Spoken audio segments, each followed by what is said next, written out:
సికింద్రాబాద్లోని doctor Narayana college of hotel మేనేజ్మెంట్లో 100% job guarantee 966365 hi viewers, India's largest digital media network Suman టీవీకి స్వాగతం. ప్రస్తుతం మనతో ఉన్నారు motivational speaker and language trainer Vijaya Bangaru garu. అమ్మ నమస్తే. అమ్మ నమస్తే అండి. ఎలా ఉన్నారమ్మా? బాగున్నానండి. మీరు? యా బాగున్నా.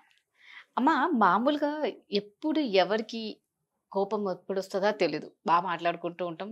అఫ్ కోర్స్ ఎవరి కోపానికి మనమైతే కారకులం కాము. అయితే ఎదుటి వ్యక్తి కోపంగా ఉన్నప్పుడు మనం అసలు ఎలా రిసీవ్ చేసుకోవాలి, ఆ కోపాన్ని ఎలా తగ్గించాలి? ఇప్పుడు కోపం జనరల్గా ఎందుకు వస్తుందంటే అంటే మనకు అనుకున్నది జరగనప్పుడు, మనకి ఇష్టం లేని విషయాలు ఏమన్నా వాళ్ళు మాట్లాడినప్పుడు మాత్రమే మనకు కోపం వస్తుంది. అది కూడా ఒక ఎక్స్ప్రెషన్ అన్నమాట. అంతే. అంటే మనము ఏంటి ఇప్పుడు దురదొస్తే ఎలా గోక్కుంటాము, అట్లాగే మనకి ఏదన్నా చెప్పాలనిపిస్తే ఎలా చెప్తాము, అలాగే ఇది కూడా ఒక ఎక్స్ప్రెషన్. ఈ ఎక్స్ప్రెషన్ ఏంటంటే కోపంగా, అంటే చాలా, అంటే మనకు ఆ ఎక్స్ప్రెషన్ చాలా ఉక్రోషంగా ఉంటుందన్నమాట. కొంతమంది ఏం చేస్తారు, కోపం వస్తే వస్తువులు విసిరేస్తారు. కొంతమంది ఇంకా చంటి పిల్లలు అయితే కింద పడి ఏడుస్తారు, నాకు కావాల్సింది జరగలేదని చెప్పేసి. ఇంకొంతమంది ఏం చేస్తారంటే కామ్గా ఉంటారు, ఏం మాట్లాడరు, వాళ్ళ గదిలోకి వెళ్ళి వాళ్ళు కూర్చుంటారు. కొంతమంది నెలల తరబడి కూడా ఒకరితో ఒకరు మాట్లాడుకోరు. అసలు ఎందుకు కోపం వచ్చిందో కూడా తెలియదు. అవును, వాళ్ళకు కూడా ఒకసారి తెలియదు. వాళ్ళకి కావాల్సిందంటే ఎక్స్ప్రెస్ చేయడం అనమాట. నాకు ఇష్టమైంది నేను చెప్పినట్టు ఇక్కడ జరగలేదు, నన్ను ఎవరు పట్టించుకోవటం లేదు, కాబట్టి నేను నా ఫీలింగ్ ఏంటి నేను ఎక్స్ప్రెస్ చేస్తానని చేసేస్తారు. సో అట్లాగే ఇప్పుడు చేసినప్పుడు మీరు అంత కోపంగా గట్టిగా అరుస్తారు, మరి ఎదుటి వాళ్ళు బాధపడతారు కదా మీరు అన్ని దానికి.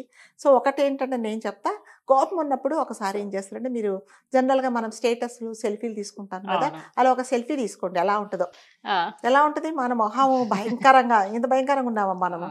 సో కళ్ళన్నీ ఉబ్బిపోయి మొహం అంతా రెడ్డిగా అయిపోయి, ఇంకా అసలు కళ్ళల్లోకే మొత్తం ఇట్లా బ్లడ్ వచ్చేసి అలా అంత భయంకరంగా ఉంటాం అనమాట. సో మనము అది ఒక రకంగా హెల్త్ పరంగా కూడా అది మంచిది కాదండి. సో కొంతమందికి కోపం వచ్చినప్పుడు ఆ కోపంలో ఏం చేయాలో అర్థం కాకపోతే మంచినీళ్ళు తాగేస్తారు. అసలు ఎన్ని మంచినీళ్ళు తాగుతారో కూడా తెలియదు అనమాట.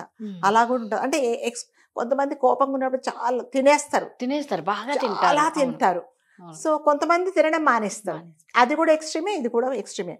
సో ఇవన్నీ ఏంటంటే ఎక్స్ప్రెస్ చేయడం. సో నాకు కోపం ఉంది అని ఎదుటి మనిషికి తెలియాలి అని ఇవన్నీ ఎక్స్ప్రెస్ చేస్తాను. అసలు కోపం ఎందుకు వచ్చింది అనేది, ఇప్పుడు సపోజ్ మీరు మీ ఫ్రెండ్ దగ్గరికి వెళ్ళారండి, మామూలుగా మీకు తెలియదు, వెళ్తారు, చాలా కోపంగా ఉంది, అసలు ఆవిడతో మాట్లాడటంటేనే మీకు భయం వేస్తుంది. ఎందుకు కోపంగా ఉందో తెలియదు, మీరైతే రీజన్ కాదు దానికి. సో ఆమెకు ఎందుకు కోపం వచ్చిందో కూడా మీకు తెలియదు.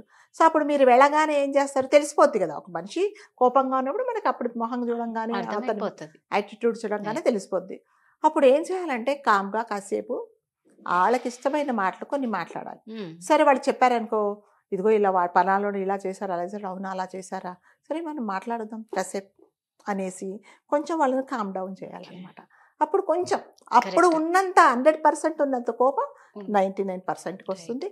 కాసేపు కూర్చోబెట్టి మాట్లాడేసి కొంచెం నార్మల్గా వచ్చిన తర్వాత ఎందుకు జరిగింది అలా కానీ మాట్లాడేసి, వాళ్ళు అలా చేయాల్సి వచ్చిందో అనేది మీరు కూడా మనకు తెలిసినంత మటుకు వాళ్ళకి మనం ఎక్స్ప్లెయిన్ చేసామనుకోండి, కొంచెం కామ్ డౌన్ అయిపోతారు అనమాట. సో కొంతమంది ఏం చేస్తారంటే చెప్పరు కామ్గా ఉంటారనమాట. అది ఎదుటి వాళ్ళకి చాలా కన్ఫ్యూజన్ అండి. సో నేను కోపం ఉందండి, నేను గబగబా 2 మాటలు అనేస్తే ఇంకా నాకేం ప్రాబ్లం, మీకు కూడా ఉండదు ప్రాబ్లం. సో అసలు కామ్గా ఉన్న వాళ్ళని మనం పాయింట్అవుట్ చేయలేము, ఎందుకున్నారో కూడా తెలియదు.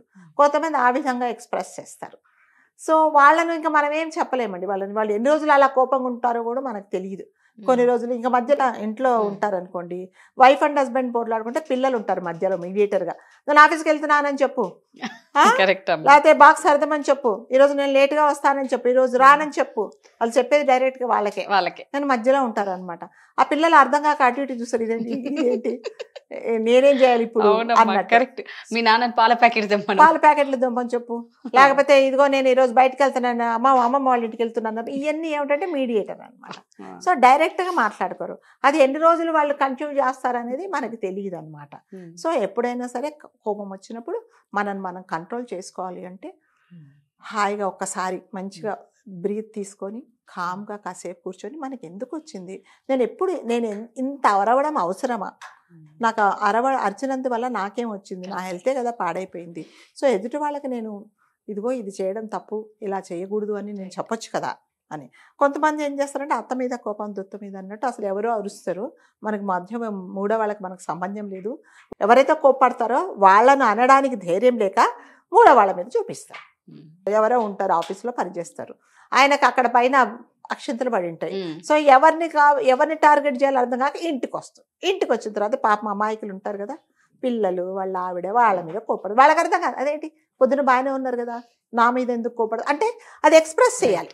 ఉన్నప్పుడు అది ఎక్స్ప్రెస్ చేస్తే కానీ కొంతమందికి అసలు తగ్గదు.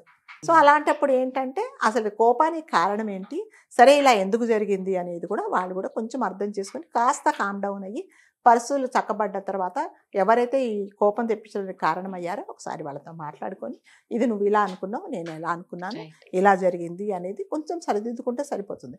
కొంతమంది కోపాల వల్ల కొంతమంది కోపం ఎలా ఉంటుందంటే ఇప్పుడు పాలు పొంగితే ఎలా ఒక క్షణికం ఉంటుంది అంతే ఉంటుంది, దాని తర్వాత మళ్ళీ మనసులో పెట్టుకోరు. కొంతమంది ఏం చేస్తారంటే అది మనసులో పెట్టుకొని ఛాన్స్ కోసం ఎదురు చూస్తారు, వీళ్ళని మళ్ళీ ఎలా దెబ్బతీయాలి, వాళ్ళు చాలా డేంజర్. ఇంకా కొంతమంది ఏం చేస్తారంటే ఏం చేయరు, వాళ్ళ ఆపర్చునిటీ కోసం మీరు ఇందాక చెప్పినట్టు ఇంకా కొన్ని రోజులు వెయిట్ చేస్తారు. వీళ్ళంటే వెంటనే నాకు రేపో ఎల్లుండో ఎట్లాగైనా సరే నా కోపం వీళ్ళ మీద నేను ఎక్స్ప్రెస్ చేయాలి, అప్పుడు కానీ వాళ్ళకి ఆ కడుపు నొప్పి తగ్గదనమాట. సో వీటన్నిటికి కారణం ఏంటంటే మనం చెప్పినట్టు జరగకపోవడం. సో మనం అనుకున్నట్టుగా మనం ఎక్స్పెక్ట్ చేసినట్టు ఎదుటి వాళ్ళు చేయకపోయినప్పుడు అది ఆటోమేటిక్గా మనకు ఆకలి వేయడం ఎలాగో, ఎక్కడ దెబ్బ తగిలితే నొప్పి ఎలాగో, ఇది కూడా ఒక ఎక్స్ప్రెషన్ అనమాట. సో అది ఏం చేయాలంటే ఆకలి అయినప్పుడు అన్నం తిన్నట్టు కానీ, లేకపోతే ఏదైనా నొప్పి ఉన్నప్పుడు మనం మందులు వేసుకున్నట్టు కానీ, దీనికి కూడా ఏం చేయాలంటే కాసేపు కామ్గా కూర్చోవాలి అంతే. కాసేపు కామ్గా కూర్చున్నాం అనుకోండి, మనకి మనం రియలైజ్ అవుతాం అసలు నేను ఎందుకు ఇంత అరవాల్సిన అవసరం ఏమీ లేదు కదా, నేను ఎందుకు అరిచాను అనేది వాళ్ళు కూడా కాస్త రియలైజ్ అవుతారు. కొంతమంది ఏం చేస్తారంటే ఎదుటోడు కోపం అంటే వాడిని ఇంకా ట్రిగ్గర్ చేస్తారు అనమాట. నువ్వు అందుకే అలా చేస్తావు, అందుకే నీ మీద అందరూ కోపడుతున్నారా అది ఇది అని అంటే వాడికి ఇంకా పిచ్చెక్కిపోతుంది. అందుకని ఎప్పుడైనా సరే రెచ్చగొట్టద్దు వేరే వాళ్ళని. మనం రెచ్చగొడితే ఆ పరిస్థితులలో వాళ్ళు ఇంకా చాలా కోపం వస్తుంది. ఆ హీట్ ఆఫ్ ద మూమెంట్లో కొంతమంది ఏం చేస్తారంటే కొన్ని డెసిషన్ తీసుకుంటారు, అది ఎప్పుడు చేయకూడదండి.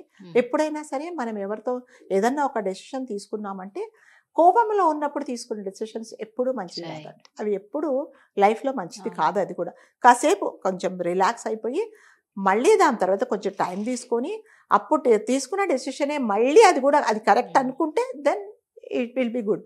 అదర్వైజ్ ఏమవుతుందంటే దానివల్ల చాలా ఏంటంటే నష్టపోయాల్సి వస్తుంది అనమాట.